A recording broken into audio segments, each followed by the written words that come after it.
On today's episode of Anime Afterthought, Plunderer Episode 2, I Hate You. You tried to trick me, but guess what? Too smart. Last we left off, Episode 1 introduced us to the world of Plunderer, a post-apocalyptic world whose hierarchy is based on counts. Yes, humans are born branded with a number that reflects a random life attribute. From the distance you walked to how many compliments you were given, your number means everything. With Episode 1, we learn not only do these numbers increase and decrease, but they can also be stolen. Yes, our heroine, Hina, has found herself in a true predicament. After her mother's count reached 0, she was pulled by shadowy figures into a place called the Abyss. But before doing so, she gave her daughter a final mission. After handing her a mysterious orb, she tells her to find the legendary Ace, leading us to today's episode. Yes, Hina has been tricked by a dog of the military, held at sword point by this counterfeit Ace. Not only does she lose this orb, now known as a ballot, but also her number, which represented the 5 years she shares for this legendary hero. Enter Licht Bach, the real deal legendary Ace, also known as the Ace of Flashing Strikes, deciding to fight for Hina's sake against the man claiming to be him, and this is where we get an entire one-sided fight. Yes, with the power of a single step, he is able to send the military grunts flying, and also gives David a beating that resembles what I can only call a barrage of invisible bitch slaps, followed by a dragon dive from a mile in the sky, which he took with a single fucking jump, landing square on David's head. But in the end, David gave up, Licht was victorious, and the shadowy hands come out, take David back down to 1, and replace Hina's numbers as well as taking some of David's numbers, and now she's up to 760. It seems Licht has saved the day, or at least, he has and he hasn't, because we see, the story tries to trick us. I mean, I call this bullshit instantly. They're sitting there after the battle, and Hina's like, oh, I'm so excited, I'm so happy, I finally found the Ace, you saved me. She brings out this mysterious orb we know as the ballot now, which, it's still pretty mysterious. I want to know more about that and ballot holders and shit like that. Licht sees it and just fucking swipes it. And then he tries to play fucking,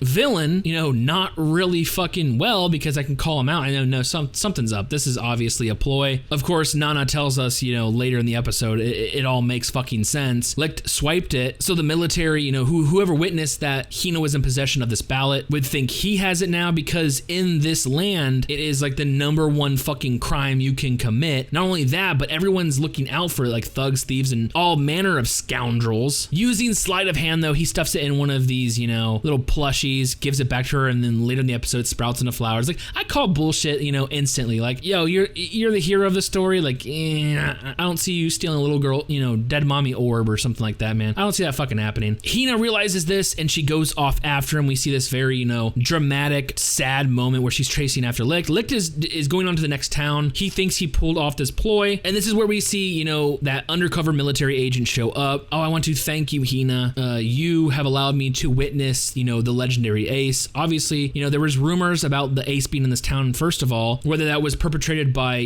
David being the counterfeit, the fake, or Licht really being the Ace and someone spreading these fucking rumors. Now the military knows for fact that identification 001, Ace of Flashing Strikes, Licht Bach, is alive and well, 300 years after the Waste Wars. So yeah, that's pretty much episode 2. I gotta say, we're 2 episodes in, and I really do enjoy the series so far. It's a little too soon to tell if it's gonna be a heavy hitter, but it does have some really interesting aspects that I want to see unfold. The numbers known as counts, the hierarchy of this world. What exactly are they? What's the Abyss? What's their link? What's their connection? Ballots, ballot holders. Are any of these aspects actually a reflection of someone's power? Are they merely used as a rebellious suppression? Everyone's super focused on improving their counts that they can't do any more crimes. Not only all of that, but the most interesting aspect is Licht himself. Yes, the legendary Ace. We learned from today's intro that in this world, a waste war, as they call it, seemed to have ravaged the planet 300 years ago until the team of legendary Aces showed up and quashed this thing. And I'm thinking to myself, this motherfucker's 300 years old now? The dude's lived for 3 centuries? He looks maybe 20, 25 tops. Yo, what is your beauty regimen, man? Honestly,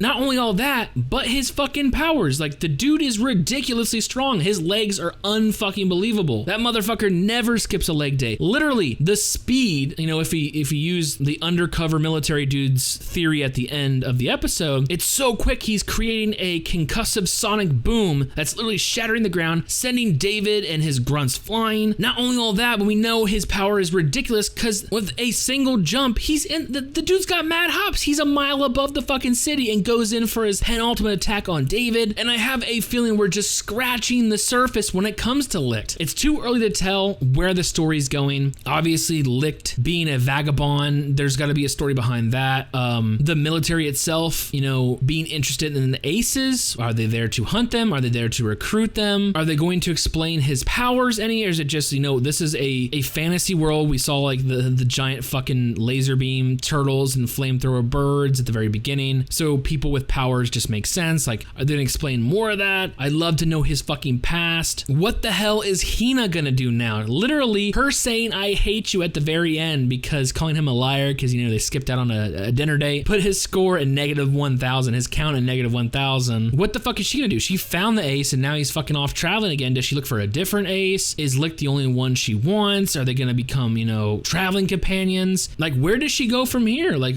now that she found the ace, I mean, what's left of her mission? What was the point in handing her the ballot and telling her to find the ace? I have to say, there's plenty here to entice me to keep watching. So with all that being said and a lot more to look forward to, I cannot wait for future episodes.